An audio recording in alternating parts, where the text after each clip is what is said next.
저는요, 갑자기 기분이 올라갔다가 내려갔다가 오르락 내리락 마음 잡지 못할 때가 많아요. 왜 이런 건가요? 오늘은 우리가 마음의 감기, 우울증에 대해서 배워보도록 하겠습니다. 대처법은요? 나한테 일어났던 부정적 사건이 있었다 라고 하면 그 사건에 대해서 한번 리스트업 해보는 걸 추천드립니다.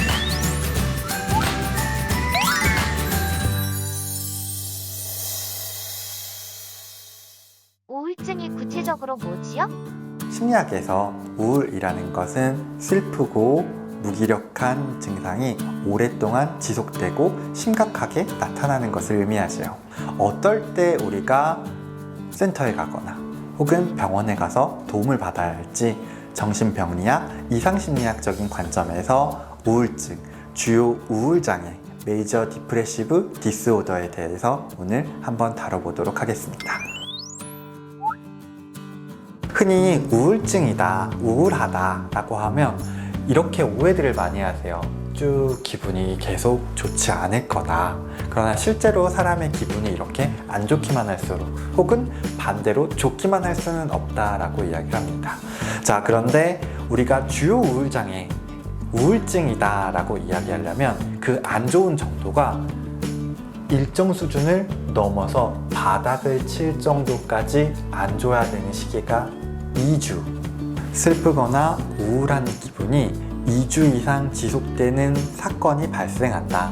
그럼 우리가 이걸 우울증 사화, 디프레시브 에피소드라고 표현을 하고요. 이러한 사화, 에피소드가 한 번이라도 있다면 그게 바로 주요 우울장애, 이제 우울증이라고 보시면 될 것 같아요. 어떤 사람들은 한 번 있을 수도 있지만 이런 기간이 여러 번 반복하면서 재발이 되기도 한다. 자, 기본적으로 우울증 사파를 진단하기 위해서는 두 가지 중 하나의 증상이 2주 이상 지속돼야 됩니다. 하나는 우울감이고요. 또 한 가지는 무기력감입니다. 이제 여기에 더해서 다른 부수적인 증상들이 포함이 되죠. 첫 번째는 수면의 변화입니다. 불면뿐 아니라 과다수면 역시도 중요한 우울의 증상 중에 하나입니다. 그리고 체중이 지나치게 줄거나 반대로 식욕이 지나치게 늘거나 역시 중요한 증상 중에 하나입니다. 인지적인 증상들도 나타나게 되는데요.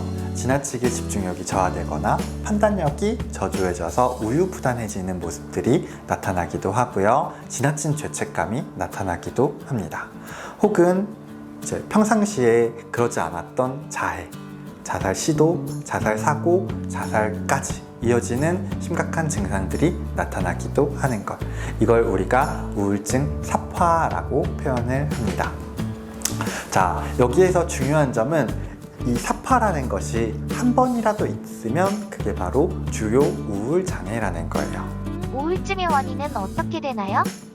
생물학적인 원인이라고 하면 정신의학계에서 바라보는 우울증의 원인이라고 볼 수 있겠죠. 그래서 우리 중추신경계 중에 특히 뇌, 그 중에서도 신경 전달 물질들 중에 세로토닌 계열, 노르에피네프린 계열의 기능상의 문제가 생김으로써 우리가 우울해진다라고 보는 관점입니다.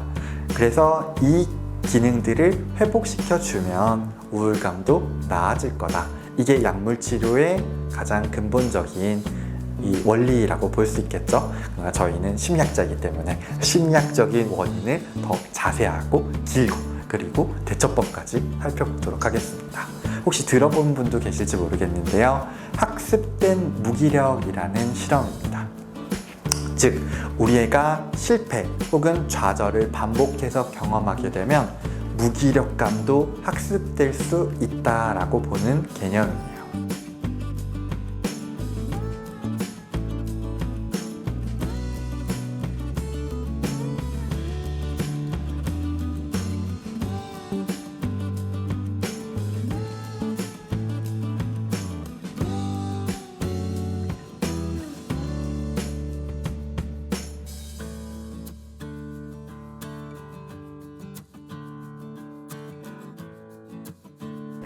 우리가 어떤 스트레스 사건을 경험하거나 내면에서 일어나는 일정 생각들이나 사고들로 인해서 괴로움을 경험할 때 여기에 대해서 적극적으로 대처하기보다는 이런 개념들에 나는 대처할 수 없을 거야 라는 무기력감을 갖게 되고, 이 무기력감으로 인해서 대처하지 못한 채 계속해서 우울감에 빠지고 더 악화되는 모습들이 나타날 수 있다는 거죠. 실패를 계속해서 많이 경험하게 돼요.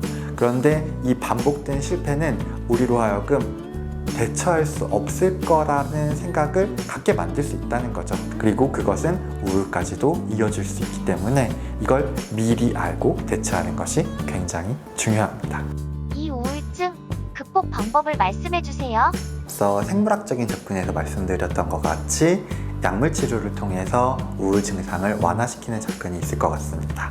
또 한 가지 접근은 심리학적인 접근에서 말씀드렸듯이 우리에게 일어나는 심리학적인 변인들을 통해서 치료하려는 시도가 있을 것 같습니다. 그 중에서도 제가 여러분들께 소개시켜드리고 싶은 치료 기법은 인지행동 치료라고 볼 수 있을 것 같아요.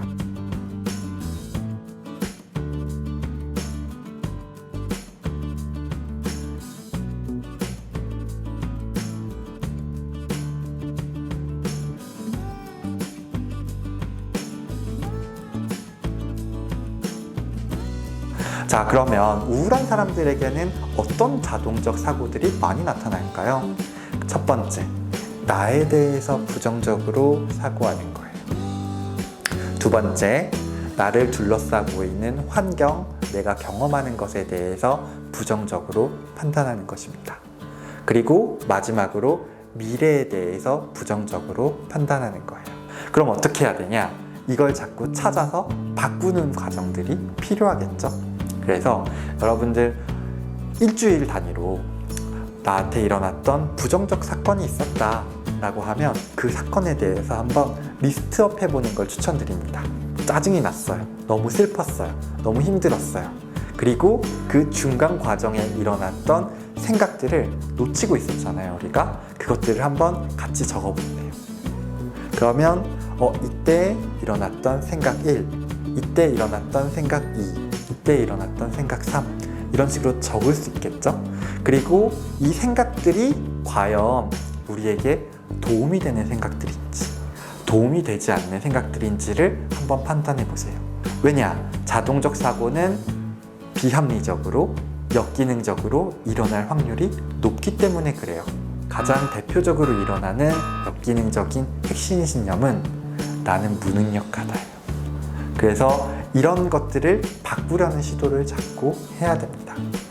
누구나 사랑받을 수 있고요. 무능력하지 않고 가치 있는 존재이다 라는 걸 항상 머릿속에 넣어두는 것, 이게 가장 중요하다라는 생각이 드네요.